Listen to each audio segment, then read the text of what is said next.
Yes, people. How are we all doing? Welcome on back to the channel for an early stream. But it's because my fantastic guest today is doing a tour around the channels for the massive game on the weekend. But he's taken an hour of his time today to come sit here on the Tom Little channel and talk to us about what to expect from Liverpool versus Arsenal. But first things first, welcome all. If you're new here, not already, make sure you hit that like button, you hit that subscribe button, you're turning on notification bell so you don't miss any more content. Big ups my guy, Footy Judge Mo. I am putting content out there. We did have a little incident on Monday, as you know, Mr. Freedom Journey would like to remind us. But we are here to talk about the massive game at the weekend, going away to the Emirates to go face Arsenal. A ground where we played twice last year. We won in the cup, we lost in the league, and that league game, there was a lot of build-up around it. Is it going to be the game that knocks Arsenal out the title race? And in the end, it was the game that brought them straight back into the title race and really revitalised their season. Going into this game, a lot's changed. New manager for us. Players are still relatively the same. But no Saliba, no Saka. We don't know if Calafiori will be there. Mind you, Saka might play now. But no Calafiori there. Are we going to be seeing Alexander Zinchenko versus Salah again? Which is something that, if you're a Liverpool fan, you desperately want to see. And on Arsenal, there's a chance that Arsenal could go 7 points behind top of the league by Sunday. And I've seen some Arsenal fans maybe get a little bit too ahead of themselves going, and that's without the title race. But how big a blow would that be to them? Well, before we bring him on, big ups my guy Liam for the super chat. Nunes playing like Bobby, guaranteed goal on Sunday. If you know, you know. Nunes has been playing like Pirlo. That's what we run with, people. That's what we run with. But I can talk about Arsenal a little bit. I can do. But I'd rather get someone on who I know is top-notch when it comes to Arsenal content. And that is my guy, Dan Potts. How are you, mate?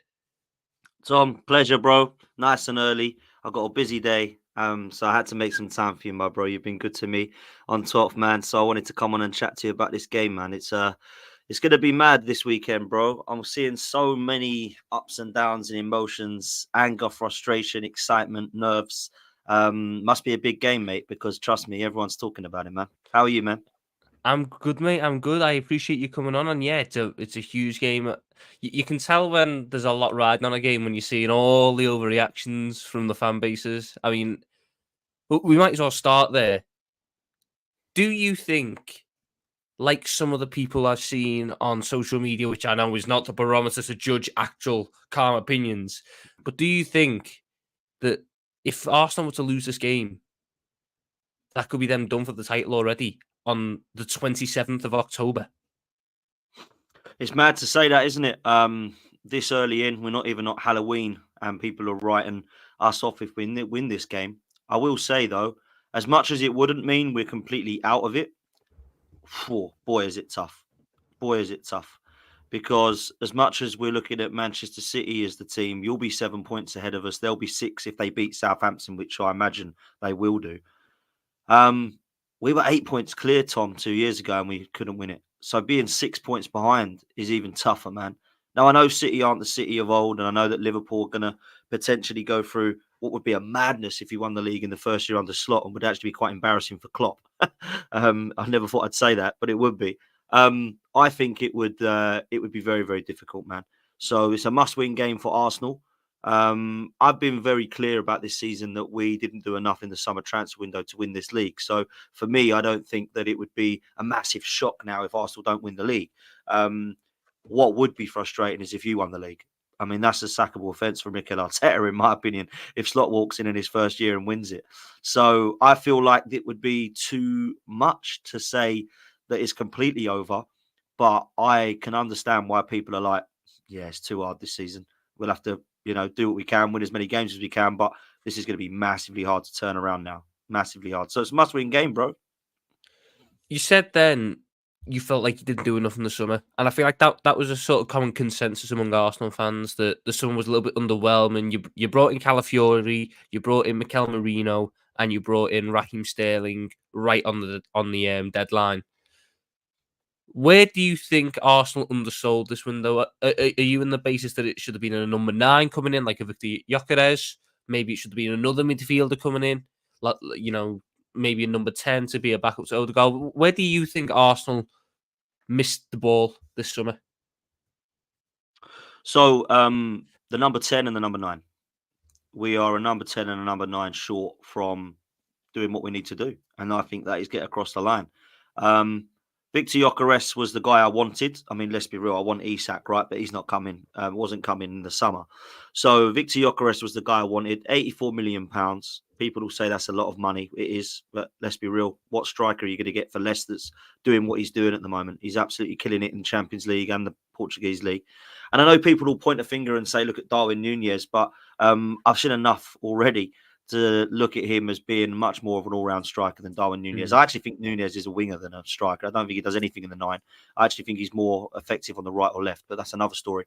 I think Victor Gyökeres is a better ball carrier than Kai Havertz. He scores more goals than Kai Havertz. He's more clinical than Kai Havertz. Scores all types of goals. If you look at his passing range and his ability to use his head and link up play, he does it just as well, if not better, than Kai Havertz. And this isn't me having a at Kai Havertz because I think he's been really good since the back end of last season. He scored 1 goal in every 2 games. If you look at the stats, he's been phenomenal, right? But I think we needed somebody else other than just Kai Havertz. And if you're going to see selling Eddie Nketiah, Reece Nelson, Fabio Vieira and Smith Rowe, I've got no problem with those 4 going because I didn't think any of them would take us to that next level. But if you're only going to bring Raheem Sterling in, but you're going to get rid of 4 players, you're short, man. You can't do that. You can't sell 4 and bring 1 in and then think, right, let's go. You've just basically made the squads smaller and some might say weaker. So the minute that shut, I said 2 things. Liverpool aren't serious this year. Arsenal aren't serious this year. You bought Chiesa, nothing else. Everyone knows you need a left back, a DM, probably a number 9 because Jota's made of biscuits. And you didn't do it. So we're the same. We didn't bother doing it. And Man City, I know Man City fans going, oh, thank God for that. 5 in a row. So I can't stand it, man, because I think Liverpool and Arsenal should be doing all they can. And I think our board and your board are a disgrace, if I'm honest with you, for not getting that across the line because you're so close, man. So are we. We're both so close to getting what we need over the line. And I don't think either of our boards have done that. And, your board's another story with letting Salah, Van Dijk and Trent go. I'll be writing to get whoever's done that out of the club, right? But with Arsenal, I don't think we did enough. And look, we were at Eze and a Gyökeres signing away from having a very good window because Calafiori will be a good player, I'm sure. Merino will come in and bolster. He's better than El Neni, let's be real. So he's upgraded him. Sterling is an upgrade on Nelson, but he's not playing like it at the moment. I've got serious concerns for Jesus, if I'm honest with you. 23 games without a goal is too long. And that's why we needed a number 9, bro. So that's why it's almost like the guy who was a backup for a team that didn't have a striker might not be that great of a striker in the first place. Who knew? I can't believe it's taken this long for Arsenal and Mikel Arteta to figure that out. But obviously in your last Premier League game, you had that loss to Bournemouth 2-0, where William Saliba sent off and now will subsequently miss the game on the weekend. Do you think you can bounce back from that? Because I watched it against Shakhtar midweek and it was a bit of a lull performance. There wasn't really much to get excited about. And if you didn't have David Raya, fully alert towards in that game, you're leaving that game with a draw. And I can imagine the reaction afterwards. Do you think that Arsenal can, get going on Sunday like Mikel Arteta said, or do you think he's just stuck in this sort of patch of rough form at the minute for seemingly no reason?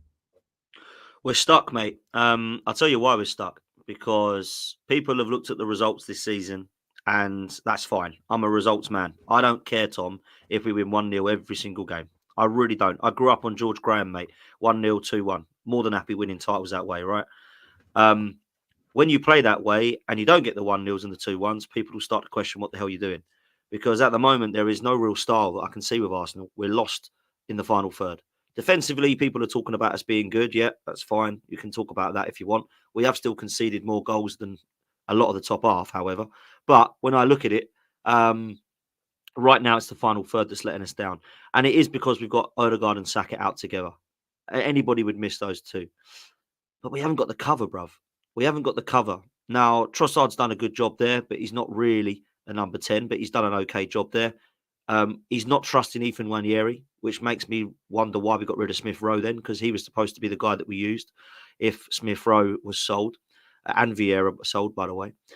Sterling isn't doing nothing. He's just running into players. I mean, I didn't want this lad anyway, but, you know, people said he was going to be quality and all this crap. Jesus, I've mentioned, he hasn't scored for 23 games now. That's a massive concern.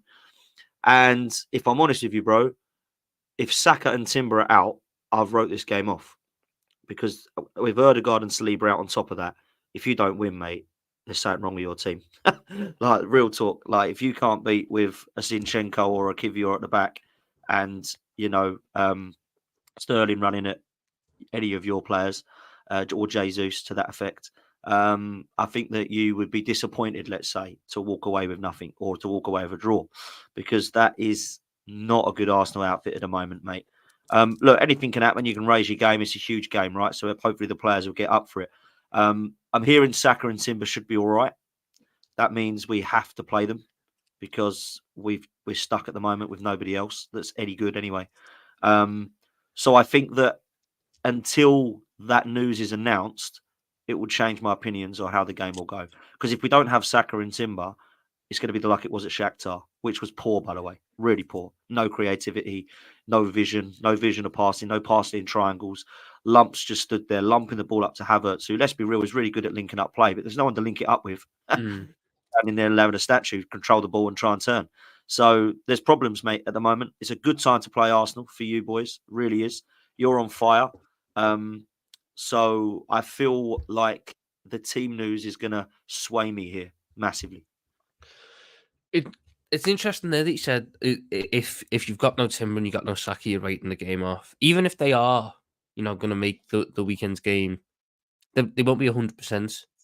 You might not be able to get a full 90 out of them. The fact that there is so little trust in the backups at the minute at Arsenal, apart from Ethan Nwaneri, who seemingly isn't trusted by the manager. What? Obviously, there's a couple of key matchups that I'm looking at, and like obviously Zinchenko versus Salah, because I've never seen an active Premier League footballer say they're scared of another active Premier League footballer. That's just not going to go well, is it? No, it's mind blowing that he says that. But if you've not got Saka, I feel like Robertson will have a much easier time of it. And I feel like if you've not got Timber, this is the big one I want to ask you, because I've seen a lot of on like YouTube and stuff, people's solutions to the centre back problem. Obviously, Kivior played against Bournemouth and for all intents and purposes was crap. Because and there's very little in football, very little idea of wanting to play two left-footed centre backs together. Obviously, Saliba's out. If Timber doesn't make it for whatever reason, what is your centre back pairing? So this is an interesting one, Tom, because a lot of people have come with absolute difference in opinions here. My centre back pairing, whatever, would be Declan Rice and Gabriel, because we at the moment have a problem with Declan Rice in this 8 position, and we are not putting anybody out of position other than Declan Rice. So Partey in the 6, Marino in the 8, Trossard in the 10. You don't think, oh, you miss Rice in there. Now listen, you miss Rice because he's quality, right? But you don't need Declan Rice in that 8. He's not a Gerrard or a Lampard. I don't know what we're doing here. He's a 6, right? He's a DM. We all know that. He played there for West Ham. He was class there. He's player of the match in 7 of our 10 first games last year as the 6. Since going in the 8, he's created a bit. He scored a couple of goals. But I've never looked at his performance off the pitch and gone, before. Tell you what, baller. We don't need Fabregas. He's here. No. He's our Rodri, not our Fabregas, right? So he's a 6. So actually, we don't miss him in the 8. Marino is an 8. Partey is a 6. Trossard is, at the moment, our 10. Let's leave them free to it. Play Rice alongside Gabriel, yeah, who can actually do the job and grew up there playing there. And then you have Ben White. And then you've got to make a decision if Timber's out. I play Timber there if he's not, I believe he's fit. If he's not, we're going to have to play one of the clowns there. And that's the problem we've got against Salah. You know, Zinchenko, if I see him lining up, I'm just going to walk out and just go home. There's no point. Like, we know it's done. The game's won, right? Kivior was a disgrace at the weekend with another mistake, which caused the penalty. But I would rather have Kivior there than Zinchenko. I'd rather have Miles Lewis-Skelly playing there, which is a massive, massive risk for him to be dumped in there deep end against Salah. But do you know what? Some kids have to sometimes. So that's where I'm at. I'm playing anybody but Zinchenko there. I know what the team will be, if you want me to tell you what the back four will be, because Mikel Arteta has got an obsession with playing Partey at right back. So it will I be was going to Partey. say, is he going to Yeah, run it back to what he done at the start of last season? yeah, it will be. It 100% will be. It'll be Partey at right back. It'll be Ben White and Gabriel as the two centre halves, and it'll be either Zinchenko or Kivior at left back, and it'll be about 3-0 Liverpool. If you play Partey at right back and Zinchenko at left back, and we have It's Diaz and Salah running at them, sackable offence, mate. That's what it'll be. oh, I mean, the you're other thing making we me can more do, excited people for have this spoken game. about. Yeah, I mean, people have spoken about three at the back, so we could do that. We could play Ben White, Kivior, and Gabriel as a three at the back, and then have wing backs of Saka and Zinchenko, or whoever you want, really, Lewis-Skelly or Kivior, whatever you want to do as a left wing back. But I don't think he'll do that. I don't think he will. I think he'll go with that four I've said. I think it will be Kivior, Zinchenko left back, Partey right back, White and Gabriel. And then in the middle, it'll be Rice, Marino, and Trossard. And then Havertz, Martinelli, and either Sterling or Jesus if Saka isn't fit. But I think Saka will start. Yeah, he's going to start Saka even if he's 10% fit, because Exactly. without Saka, that there's no creativity in that Arsenal team. There's No. nothing. Who knew, mate? Without Who Odegaard knew? as well. I was told I was negative when I said this. Oh, you're a negative, toxic fan. You know what you're talking about. We've got Havertz, he's going to get 25 goals, and we've got Sterling and Jesus. Jesus looks sharper than ever. Sterling will come and prove a point. Still waiting. Ah, yes, Still waiting. the Raheem Sterling, who is a notorious creator. No, it's madness. This guy's washed, mate. Absolutely finished. I did not want him anywhere near the club, but you know, what do I know? Apparently, Mikel knows him really well. They're like best buddies, and he's going to be a top player. So we'll see. We'll see. He's going to figure it all out at the grand old age of 30. But well done, Raheem. Yeah, you're never going to hear Raheem Sterling praise from me. So yeah, Fair play. you probably don't want to try and hear it either. So I don't like him. No, I don't like him either. So obviously, we go into this game off the back of our big win in our first real test of the season and against Chelsea. Certain people on this platform, i.e. Hassam, have had to backtrack and apologise for no reason because I thought we'd done well in that game. But that, obviously we won yesterday as well, 1-0 against Leipzig, tough game. What are your initial thoughts on Liverpool? Because like you said earlier, you went into this season going, Liverpool haven't done enough in the window. And I agree that you can still see the holes, but is your view changed on it? Are you impressed by how Arnie started, and how much of a threat do you think we are going to pose going away to the Emirates? Because obviously you've dropped points this season, but it's all been when you've been down to 10 men and most of them have been away from home.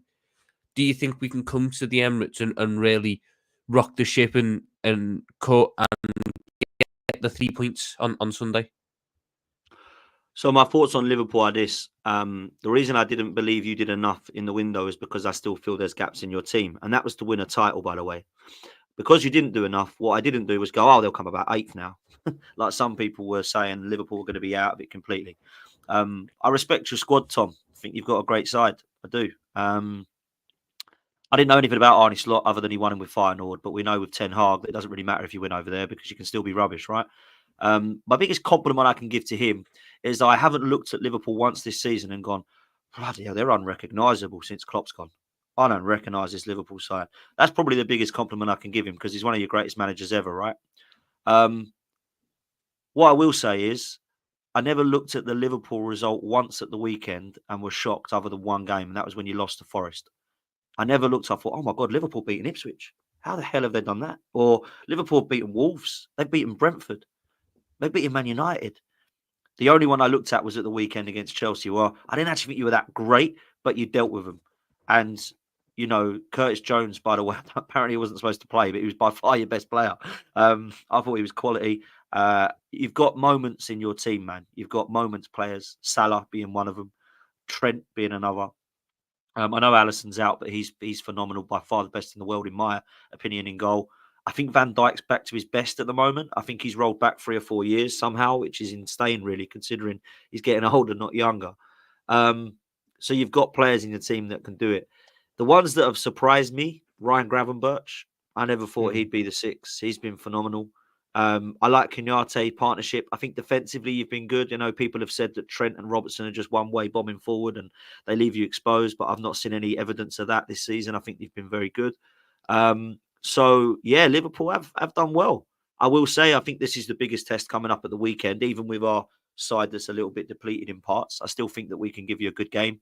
And I think that most Liverpool fans, if they're true, are going into this weekend not thinking, oh, brilliant, everyone's out, we'll waltz this 4-0. I might be wrong. Maybe some Liverpool fans are, but I think that it will still be a tricky game for Liverpool, right? So this will be the real test. Liverpool will be in a title race this season, in my opinion, still. But I do think that you're short in a couple of areas, just like Arsenal. I'm not sure Robertson's the same left back. You might tell me different. I feel like a left back was needed. I still feel like there's a centre half issue if one of them was to get beat out. I quite like Quansah and I don't mind Gomez, but is he really the guy? Defensive midfield is an issue in my eyes, but Gravenberch has proven that he can play there and do a job. I'm not sure about this Sobozo geezer. I don't get him at all for 70 million, wherever he was. I'm not quite sure what he does. And up top, if you've got Jota, you're fine. But without him, I don't know who scores your number 9 goals. If you've got a killer in there, like Jota, I think you were there. So those are the sort of positions I think potentially you're weak. You guys might disagree. You watch Liverpool a hell of a lot more than I do. So that was why I didn't have you getting across the line. But in terms of how impressed I've been, the biggest compliment I can give him is that he's no different to what I'm seeing from when Klopp was there. It's not an unrecognisable style of play. And some of your players have stepped up. Curtis Jones, Ryan Gravenberch, I think Konate's been good. Diaz has started to find a bit of form, which you needed him to, because he was becoming a player that was quite tricky but no output. He's now starting to deliver goals. I still think Cody Gakpo is actually quite good on the left. I don't think he's a striker, but I think he's quite good on the left. So, yeah, I actually think Liverpool got a good side. Who knew? Everyone that I spoke to on my channel put you down in 4th and 5th and all this crap. Like, let's be real, Klopp was quality, but it wasn't just Klopp. Do you know what I mean? You had a good side as well. You know what I'm saying? And you're proving that now this season. Yeah, I mean, obviously in the build-up to this game, I went back to last season and looked at the games last season. Obviously, at Anfield, it was a 1-1 draw where there was... I felt we were the better side. Should have had a penalty, all things considered, on Odegaard, but some of the chances that we missed were horrendous. You should have won. Should have scored when Rice cleared it. When you had 4 players against Rice and he somehow... all 3 of them running the exact same spot, and it goes to the right back. Then we went to the Emirates in the FA Cup and won 2-0 in a game which I think Arsenal dominated. Havertz didn't take his chances, and then we just hit you on the count in the last 10 minutes, and it was a proper smash and grab type game. And then at the Emirates in the league, about a month later, we went there with a bit of a depleted squad. No Salah, no Szoboszlai, a barely fit Trent because Conor Bradley was in the squad.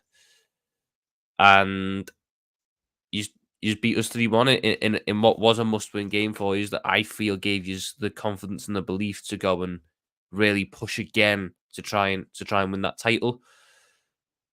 This season, I feel like it's going to play out a little bit differently in games between us. I feel like the injuries have seemed to hit you at the minute, and it's really the first major injury crisis that Arteta's had to face in the last 3 years in terms of so many key players being out at the same time ahead of a big game. We've established that you don't think the depth options, or the majority of the depth options, aren't necessarily going to step up for you. Which matchup are you most worried about? Which matchup would you sit there and go, we can't leave him 1v1. We can't trust him 1v1 against him. We're going to have to double up.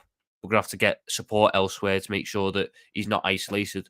Because I think there's 3 or 4 that could worry Arsenal. And there's still some that worry me. Yeah, I mean, as far as we're concerned, I'm not too bothered about the midfield battle at the moment. Although I do fancy a midfield, to be fair. I think Gravenberch, Alexis McAllister are very, very good. Not too sure about Zaboso, but he'll probably score from 35 yards now. I've said that. But look, I think in terms of matchups, it is the left back area for us, mate. If Timber's not a fit, we're going to have Zinchenko or Kivior against Salah, and it's going to be a good day for Salah. All I hope is that Saka plays and we have a good day against Robertson, who I'm told is not as good as he used to be. It doesn't mean he's a shambles by any means. So hopefully Saka can cause him some problems. They're the two that I'm looking at, really. Best players, aren't they? Saka is ours, Salah's yours. Well, I think he's yours. And yeah, that's where I'm looking at the matchups. Genuinely, if we play Zinchenko, I think it could be horrendous for him. I will say that he played last year and it was 1-1. He scored, and we just brushed past aside him at Anfield and 1-1. But Zinchenko can get done by Salah all day long. So yeah, I believe that is the one matchup I'm seriously worried about. At the back, Thomas Partey is not a right back, but I've never looked at his performance individually and gone, "Oh my god, he's getting spun and skip round and stuff like that." But it just takes away a little bit of our midfield, and also what it does is the department doesn't really work the same with Partey there, you know. So Diaz, I guess you'll play Diaz. He could have a good day against Partey, but I've not seen individually much bad from Partey there. I just don't particularly like him there. So it's a bit different with Zinchenko. I just know he's going to get skinned by Salah. Partey could probably do a job on Diaz if he's got his intelligence about him. But it could be completely different. I mean, I just don't know what this back line's going to be, man. I really don't know what this back line's going to be. I think it will be Partey, Zinchenko, White, and Gabriel. I think that's what it will be, which is just not good at all as far as we're concerned. And that would worry me, massively worry me. Yeah, if that's your back line, I fancy a front three of Nunes, Salah, and Diaz. Even Nunes, who has his problems, I feel like against the Gabriel and a Ben White, who are going to be about half focused on the fullback, protecting the fullbacks and making sure they're not exposed. I feel like Nunes can cause problems. And going further forwards, I mean, Havertz to start the season well, he could have broke a record on Yeah, Tuesday, and then he didn't take the penalty, which is the most mind blowing thing ridiculous, in my eyes. Um, ridiculous. but he's had a good season. The part that gets me is Arsenal fans go, he's very good at link up, and I agree. But certain Arsenal fans forget to factor in that to be good at link up, you need players to link up with. Yeah, Raheem facts. Sterling doesn't give you opportunities to link up. You can link up with him on the occasion when he's just randomly in the correct position. But he's not making the runs, he's not in the positions to link up with.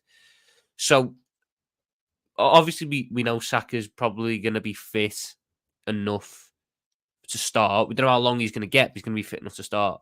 Who would you start on the left out, Martinelli or Trossard? I'd start Martinelli because he's had the better of Trent a few times. He can cause some problems. I love Trent, by the way, and I don't understand why he gets a lot of disrespect. I think he's generational, but his weakest part of his game is when he has to defend against somebody like Martinelli, and Martinelli's ripped him apart a few times. So I hope that's the case. It's the only thing I've got at the moment going forward that I'm fairly confident about. So I think Martinelli can cause some problems. So I would play him. Trossard will start in the 10. He won't start Wanyeri there. We know that. He doesn't even trust him to bring him on. So Trossard has to be the 10. Martinelli is on the left, and it will either be, if Saka's fit, Saka, and then it will be either Sterling or Jesus. With Havertz, I spoke to Errol about this when we were linked with him, and Errol actually said that would be a good signing. I want him at Liverpool to be a Bobby Firmino for us. I think Klopp can get a Bobby Firmino performance out of him. Obviously, didn't know Klopp was leaving at the time. And I just didn't get it. I just thought, what are we signing him for? I don't quite see the position there. We played him for half of last season in the 8, and it was just awful. I mean, it was just horrendous. He is not a midfielder. When we moved him to the 9 January of last year, we come back from Dubai and we were just spanking teams by like fours, fives, and sixes. If you remember, we beat, I think it was Palace 5, West Ham 6, Sheffield United 6, Burnley 5. It was like, this is easy. Like, well, let's keep this going. And that was with Havertz in the 9. And I thought, maybe he's all right there. And since that game onwards, he scored 1 every 2 games. You can't deny the fact he's been a success for us, right? But if you've got nobody running off of him, Jesus and Sterling either side, even Trossard, then he's not going to be effective, because Bobby Firmino was great with Mane and Salah. And if I'm honest, I think he was kind of underrated how good Bobby Firmino was with those two. I know they scored all their goals, but if you took Firmino out, they probably wouldn't have scored as many. He was the glue. He was the glue that kept them all together. There you go. People, I find it funny with Kai Havertz, because at Chelsea, oh my god, he was a laughing stock. but anyone who watched him kind of knew there was a player there. Yeah. As much as he was missing chances and stuff, the team around him wasn't helping him. And the system around him wasn't bringing the best out of him. Now we're seeing him in an Arsenal's team, which is really catered to him attacking. I know Saka gets really good numbers, but I think that team is catered towards Havertz as a false nine, as it should be, because he brings in people into the game, and he's the kind of guy who worries me a little bit. He's not like, going. He doesn't worry me in the same way that Palmer worried me going into that game, but Yeah. he worries me a little bit in terms of he's smart, and because we don't necessarily have a natural six. Ryan Gravenberch has been fantastic this year, probably the best midfielder in the league, all things considered, for the first however many games of the season. But when you're up against a false nine, you need to be so smart because most false nines are so smart with the position. And the only part that would worry me is Kai Havertz dropping off our centre backs, dropping into spaces around Gravenberch when he switches off, picking up the ball between the lines and just playing it quickly because Martinelli, I know he didn't start, he had a really bad entire last season, really.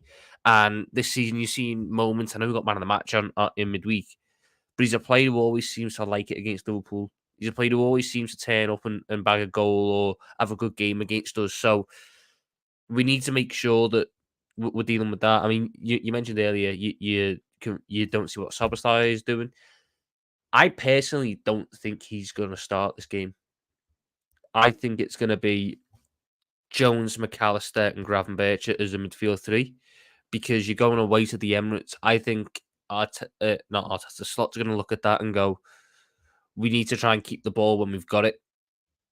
And Jones, McAllister, and Gravenberch are some of the best at ball retention. So That's a much if we better have them three in midfield the for a midfield, trio, in my opinion. No, look, I'm not gonna. I actually thought Szoboszlai would be a good signing when you signed him because I quite liked him over in. We were linked with him about 3 years ago when he was first come on the scene. Then he went over to Salzburg, and then obviously you bought him. Leipzig, and you bought him. So I thought to myself, who is this kid, man? He looks brilliant, scoring goals from the left and banging them in top bins. I was thinking, crikey, this guy's an absolutely superb player. He came over, and then I remember speaking to Grizz, speak to Grizz and Errol quite a lot, and they were like, "Oh, this guy's unreal." And then Grizz made that statement that he's the Hungarian Gerrard, and I thought, "Oh, let's just calm down a little bit here." That's a little bit insulting to Steven Gerrard and disrespectful. But look, I think when you had your best midfield trio, it was Fabinho, Wijnaldum, and Henderson, and that is probably the closest you can get to it. Not saying they're as good, but in terms of their attributes that you can have in Gravenberch, Jones, and McAllister, I think McAllister is so good, man. I think he's such a good oh, player. he's brilliant. Unbelievable I'm footballer. shocked because we got him last season. I still think City were after a Gundogan replacement. I Yeah, still think Arsenal could have done with another 100%. 10, another box-to-box option. The fact we got in there with no competition for him, for the price that we got Crazy. him for, like 30 million, I think that's one of the few times where the teams around us have missed the ball on that one. And It's probably the signing of last season, isn't it? Let's be real. It's probably yeah, last season's best signing. I mean, for a ridiculous fee, I wanted him. I said I would take him, and everyone, sort of said, "No, we need someone. Rice is the guy we need in that position." I disagree. I think Rice, McAllister, and Erdegaard would be absolutely wonderful. That's phenomenal. oh, That would be. that'd be one. That would probably be the best midfield in Europe. Genuinely, I think Real Madrid will be up there as well, obviously. But if McAllister got into that midfield and just and adapted straight away, that would be the best midfield in Europe, Yeah, without a shadow of a doubt. He's I a agree. joke, and I know that Gravenberch has got his praises this year, and rightly so. He's been so good in that DM spot, and I feel like with Gravenberch, because we didn't see any of it last year, now that we are seeing some of it, we're going, oh, look at this. Where's this come from? And it sticks in your mind a little bit more. But McAllister has kept everything going again, just ticking in the Top background. quality. Top You quality. see him when he's not there in the Liverpool team. I know Chelsea was a solid performance out because Curtis Jones really stepped up and made himself be counted with a fantastic performance. But whenever McAllister's had to go off in games this season, we look much worse. We look like we lose control of the game. Look like we turn it into a hectic sort of end-to-end game. And that's where you start to see the frailties of Szoboszlai. I agree, Szoboszlai's not being great. He does have a role in this team. It's not the role that we expected. He should be this creative hub as a 10 because that's what number 10s are. what he's had to end up being is a workhorse, basically, who leads the press from the front. And then the moment a team bypasses the first line of the press, you've got to go then join the second line of the press to be there in the midfield as well. And I feel like that's part of the reason why we do see him struggle a little bit in games. He gasses himself out because he's running so much and he's covering about 3 different positions. He wins the ball back very well. And then it's tired passes, it's lazy passes, it's risky passes because he can't keep it going. And I feel like there's a case for him to start on Sunday, because if you put him in that midfield, you've got someone who's very good at pressing against Partey, who I feel has at times looked a little bit ropey in possession because he's a little bit slower and he's a little bit more heavy about it. That I thought the first 2 years of Partey. You know what? He has been really good though. Look, he's got back to. He's probably been, along with Raya, he's probably been one of our better and most consistent players this season. There has been times he gives the ball away, but there's also been times where he's been phenomenal on it and intercepting back. And my problem is, Tom, it is going to be a matter of time with him. He's not going to play the amount of games some people want him to. He's definitely slower. That's just natural. He's getting older. He's 30 now, I think, or 31. So he's definitely a player that, target. But you know what? Phenomenal against PSG. Brilliant against Man City. We went down to 10 men. Really good the other night. He's one of the only players I looked at and thought, wow, at least you're on fire. And then we put him at bloody right back. Look, he's back to playing some of his best football.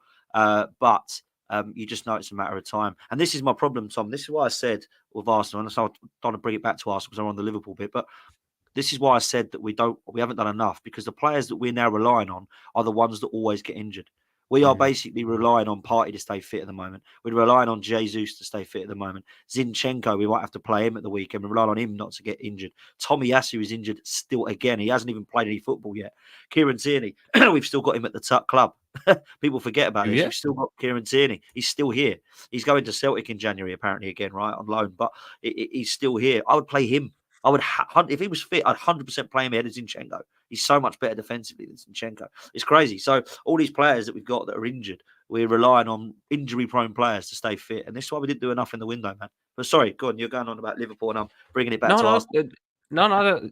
Any chance to talk about Zinchenko at left back's brilliant for me, because I still can't believe.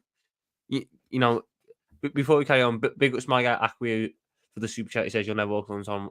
Big ups yourself. Big ups yourself.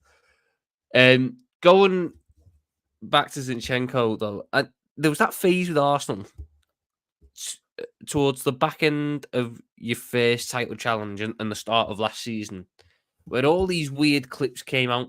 You had Zinchenko sitting there going, "I'm scared of Salah.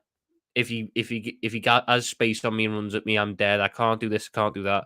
Which is weird to say about a guy who's still playing in the same league as you, for a club that's challenging for the same things as you, who you're going to play at least twice a year in massive games. You had Ramsdale coming out saying, "I can't really concentrate in football matches. I'm not great at concentrating. I need to rile the fans up, otherwise I'll lose focus." And then you've got Jesus pretty much at the same time going, "Oh, I don't really score goals. I'm not good at scoring goals. I know I'm a striker, but I'm not good at scoring goals. I'm much better at the other side of things." How did that feel as an Arsenal fan, reading all that from certain players in your squad? Because I can only imagine that you're reading it going, what? Shut up. Stop talking. Yeah, Ignore it. It's proved to me, when they said it, I thought to myself, I don't really see your long-term futures here then, because I don't want that sort of mentality or attitude at the club. And all 3 of them will be gone in the summer. Well, Ramsdale's already gone. Jesus, no way he's staying. He is not good enough, mate. His injuries have got to him. He don't look the same player. And I think Saudi Arabia will probably be bringing him in, or Brazil will go back to Brazil. Zinchenko, I don't know where he'll go, but he'll go somewhere abroad. He's not getting a look in. And I think the biggest compliment that I can give the club is that we've outgrown Ramsdale, Zinchenko and Jesus, who, let's be real, when they first came in, were actually quite pivotal to us going for the title. Jesus was scoring our goals in the first 3 months of it. Zinchenko was pivotal to how we were playing with inverted left back. And Ramsdale was making world-class saves, 2 of which he made at Anfield that season. So for me, I think that they were actually quite good players. And people think they're all 3 of them are shit. Oh, they're crap. They're not crap. They're No, not good enough for a they title. were good in that first season, and then it was They just a were. case of you brought in the right players and you outgrew them very We've quickly. outgrew them, and that's a compliment. And people forget. When we bought Ramsdale, Jesus, and Zinchenko, You were challenging for top four. It was to we get were you back going into for the the top top. four. We were going for top four. Done it. Got it. Well done, lads. Goodbye. Because now we need to go for a title. And I think we've got to have horrible conversations in the summer for some of the players that we look at. Martinelli, you've mentioned. I love him. Absolutely love everything about him. I know you're If you're open to selling, I'd look a little bit at buying. well, I still think there's a lot there I to get work with. that, but my problem is think about why we might want to sell him. Might want to sell him because we might have outgrown him now. Do you know what I mean? Like To be he was fair, great. if Klopp was still here, he would have been all over that. He would If have. you were selling He loved him. Martinelli, because he loved him to bits. Him. He did love him. He did. And I love him and loved him a couple of seasons ago when he got 15 goals. But the start of this season hasn't been amazing. He's starting to pick up a bit now. Last season he was invisible. So you kind of got your Martinelli and Diaz really at the moment because he's now just starting to come good, but he's been visible for about 12, 18 months. So I think, for me, that's a player. We've also got to have question marks over some of these injury-prone players. What we do with Partey and Jorginho, because that's two midfielders that are going to be gone at the end of the season. Yeah. Unless they sign a new one-year deal at 33 and 32. We've got to sort this left-back situation out because they're all injury-prone. We've got about 8 of them, and none of them can stay fit. We still don't have a right-sided centre-back because if Saliba goes out, we're still worrying who's the hell we're going to shift along, who's going to play. And we've also got to sort out what this number 8 position looks like. Is it Marino? Is it Rice? Is it both of them? What do we do there? So there's a number, and then of course the striker. So look, there's actually people think Arsenal are there or thereabouts, but there's still about 4 or 5 positions we might still need in the summer. We've got to keep building. But for now, people have got to stop talking about January in the summer because we ain't there. It's Liverpool the weekend. We've got to work what we've got. Mm-hmm. And at the moment, people are starting to go, yeah, I shouldn't have slagged Dan off, actually. He was right. Look at us. We're a mess. We can't get a back line together. Who knew? Who knew? I almost... Look, you don't wish injuries on a team. I mean, we say this.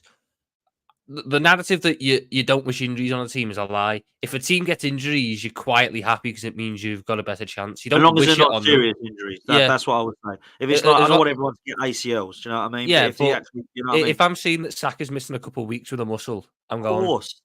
yes, we don't have to play Well, him. last night, I'm like, go on, Salah, break down last night. Go on, just break down. Give a couple of weeks off. You don't fancy a weekend. Of course I am. I'm that's not me hoping the players injure themselves and get hurt and seriously injured. I didn't want to. I just don't want to have to play them.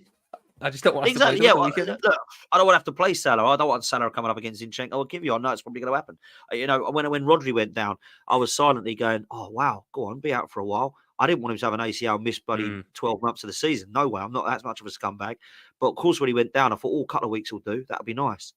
You do it, and that's what you want. Yeah, You're I feel it's disingenuous if you say you don't. I think everyone has sat there and went, "Oh, that's good for us." That not good for. 100%. Obviously, you wish them well, but it's good for us that he's going to miss some games because they might struggle without him. There's a player you mentioned there just before we get on to score predictions and then and wrap this up. Because I know you're a very busy man today, doing a tour of all the channels. Jorginho, guy who came in last year against us, had a very good game, and then was seemingly a pivotal piece to that resurgence you had towards the back end of the season. This season hasn't really got a look in. Do you think if you go for that setup that you said where Partey has to go right back and Zinchenko's at left back, do you not think there could be a case made where Arteta kind of drops the number 10 and plays Rice and Marino's 2-8 with Jorginho as the deep liar again? In the hopes that will bring an element of control. And he knows you're not going to have anywhere near the creativity, especially if you're not going to fit Saka. So it might be a case of batten down the hatches and use pace of Martinelli and pace of when he decides to show it Sterling on the counter-attack to try and nick something against us. Because I thought last year when we played you, especially in the league game, Jorginho had a really, really underrated performance that day. Really underrated. So last season, we beat Liverpool at home and Manchester City at home. And the best player in both games was Jorginho. He was the best against City, the best against Liverpool, by quite some distance as well, by the way. My problem is I don't see where Arteta's thinking is in this midfield, Party at right back gives more possibility for Jorginho to play. And there's about three people that I've spoken to, Judges, Igal, and one more that's blown me. I've done so much content lately, that all would play him. They all said, yeah, play Jorginho. And I get it. I totally get it.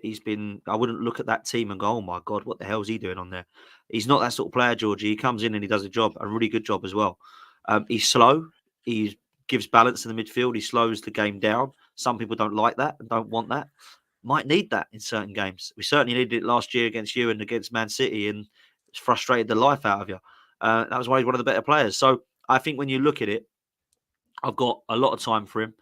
I just don't know how I see that midfield setting up with Jorginho in it, as well as Rice, Marino, Trossard. How do we drop? I don't see him dropping Trossard in the number 10 because he wants him there. The only thing he could do is formation change, and he could play. He could drop Trossard out there and play Rice, Jorginho, and Marino, or he could drop Marino and play Trossard, Rice, and Jorginho. So he could do that. He could do that. There's a lot of options. This is the thing. People think I say we haven't got any players. We've got players. 100. We can cover. Tom, we can cover every single position, right? When everyone's out, we can cover it. That's not the problem. Is it adequate cover? Is it good enough cover? Yes. That's my problem. Liverpool are the same. They can cover everyone. They've got 22 players, 25 players. They can cover every single position. But some of it ain't good enough. And some of it you're looking at going, oh, crikey, I don't want him. Where the hell's Salah? We need him back. Or where's Gravenberch now? Because our 6 is looking a mess again or whatever, We're the same. There's no different between Arsenal and Liverpool. I don't think, if you do combined 11s, I hate them, by the way. But if you do combined 11s, you're not. It's quite similar, is what I'm getting at. We're not looking at going right. Not 4 years ago, 5 years ago, I'd be struggling to put any Arsenal players in there, right? But now I'm thinking, I reckon we could do ours and ours here. Like this is actually quite similar now. So that's where we're at now. And so I think Liverpool and Arsenal very, very similar. I don't see much difference. I think we've got a better 11. But I think you've got more world-class players in your 11, if that makes any sense. Yeah. We have, obviously one of them's not going to play on the weekend, but we have 4 genuine world-class players in our team. I think you've got borderline 2. It depends on definitely. I think Saka is right at the door, and I think Saliba's right at the door to being world-class in terms of... give them another year of it. I struggle to see any argument against it. But we have guys who've been doing it for 8 years now and are showing no signs of slowing down. And no, I agree. When you're in these big games, they're the guys at the side. I mean, Chelsea at the weekend don't necessarily think we played great. Salah gets a goal on assist and wins the game.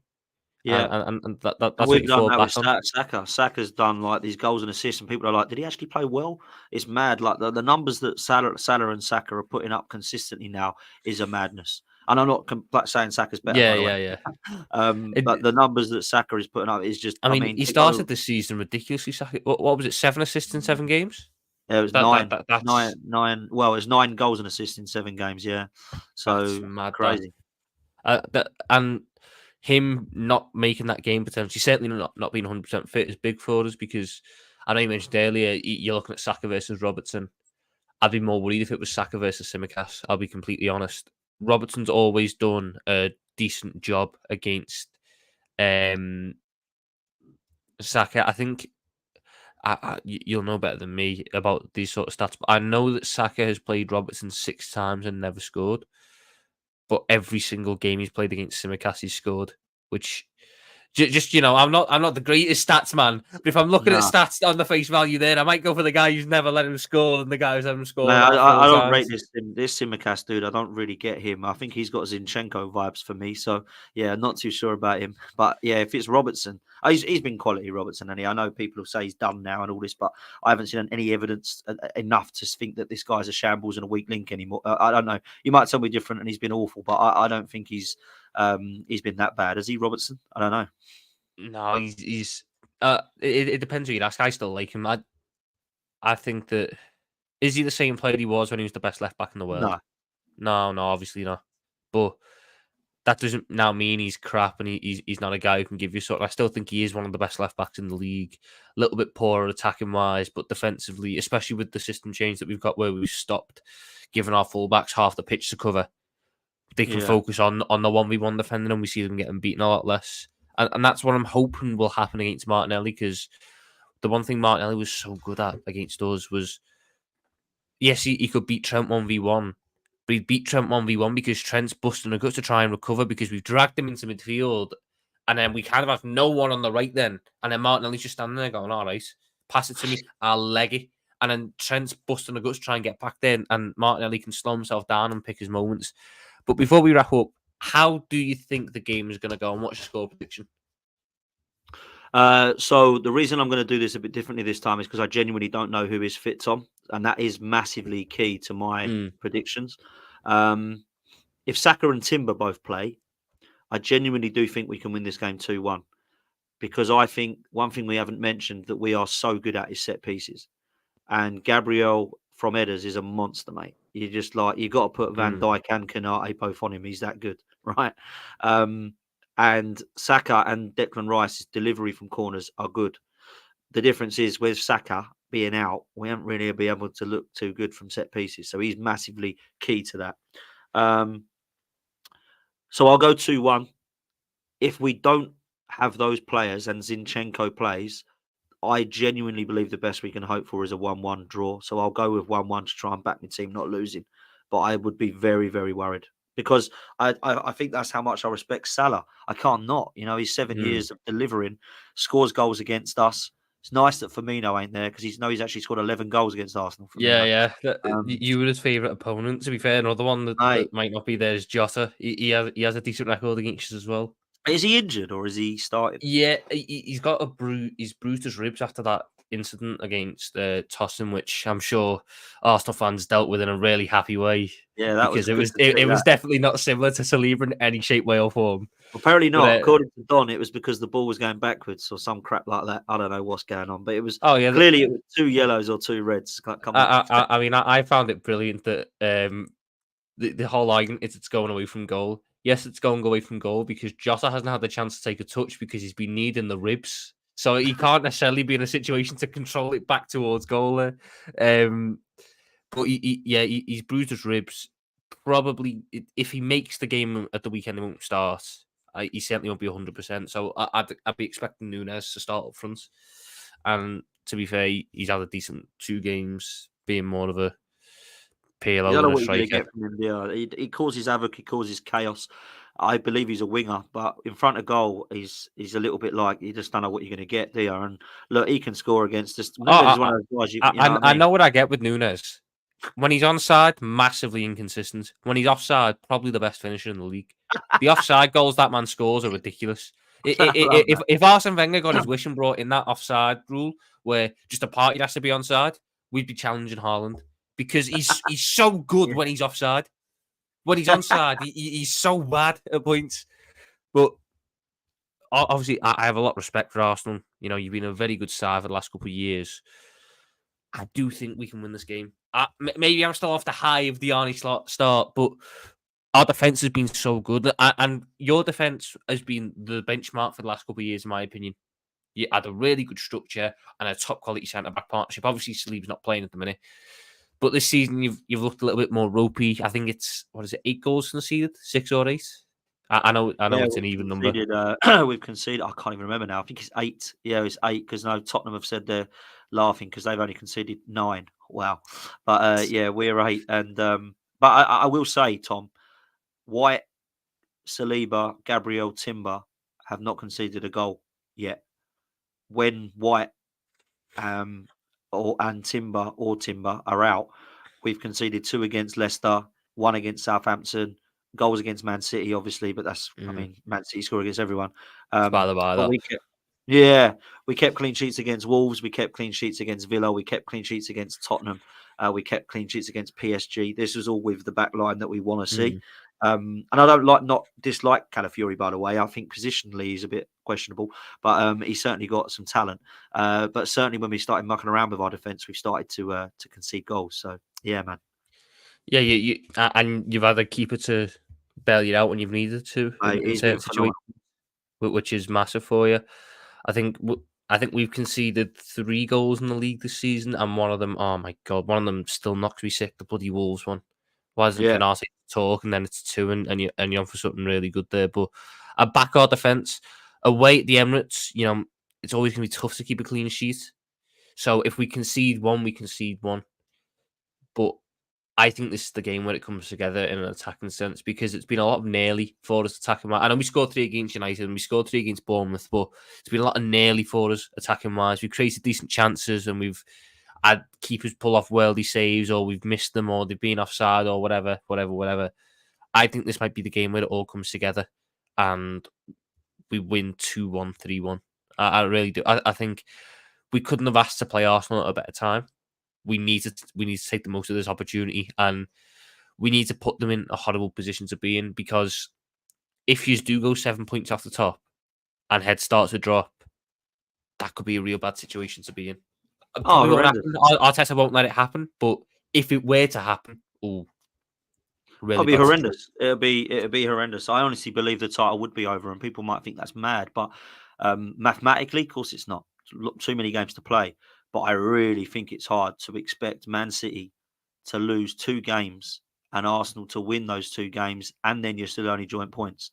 That is a big ask, because they only lost 3 games the whole of last season. It chucked all the pressure then on Arsenal playing City at the Emirates in February, whenever that is, and that's not a situation you want to be in. No, absolutely not. We got Anfield with you boys towards the end of the season as well, so I think it's been a horrible start for Arsenal. I'm not going to sit there and start making excuses, but if you've seen our fixtures to start with, it has been brutal. But the good thing is we've got a nice period after this now where we can, try to chop and change it a bit after the Chelsea and Newcastle away. Because we got after you, we got Preston away, Chelsea away, Newcastle away, Inter Milan away, which is beautiful. It looks like we both got crap runs after this then. Yeah, yours is horrendous as well, right? We've got to play basically everyone good at the same time. Yeah, you have. And the last one before I let you go and head off to your next show, do you think Arsenal are going to keep all 11 men on the pitch? I know, it's mad, isn't it? Right, 3 red cards in 8 games. I do, because I just think we have to. We can't let this discipline problem escalate further. And some of the people say, is it because you've got a young side and Arteta's a young coach? But if you look at some of the players that have been sent off, they're not the young lads. Trossard's 29 and Declan Rice is 25. And, you look at Saliba being probably the youngest that's been sent off in a long time out of the other games. Partey was sent off in one of them. Granit Xhaka was sent off in one of these people. So we've got 18 red cards. It's mad, absolutely mad. 18 red cards since Arteta's taken over, the most by many. I think the next is down is like 14 or something. So yeah, it's been bad, and we need to, mate. And we've got a chance of this. A lot of Gooners are down. I get it, because we're depleted at the moment. We don't know what the team's going to be because everyone's kind of coy about it. If Timber and Saka are back, I do fancy us to nick it. Otherwise, yeah, it's going to be hard. Could be a long day for you. Well, we're going to wrap up there, people. Big ups, Dan, for joining. I appreciate that very, very much, mate. Dan's channel is in the title and it is going to be in the description. Do you have anything to plug before you go? Tell people about the 7 shows that you're on today. So yeah, a lot of people's channels today. But 1 p.m, me and Curtis Shaw will be on my channel talking all things about this game. So please make sure you do chuck a like and subscribe. I'd much appreciate it. And make sure you're doing the same on this channel, man. Big up, Tom, for having me. Appreciate it. And you always know, if you need someone that isn't Errol, who's a Liverpool fan, on your fantastic channel, you know where to go. But thank you all for watching. Like and subscribe, turn on the notification bell. You know what to do. This is YouTube. You've all been on here before. In a bit, everyone. In a bit to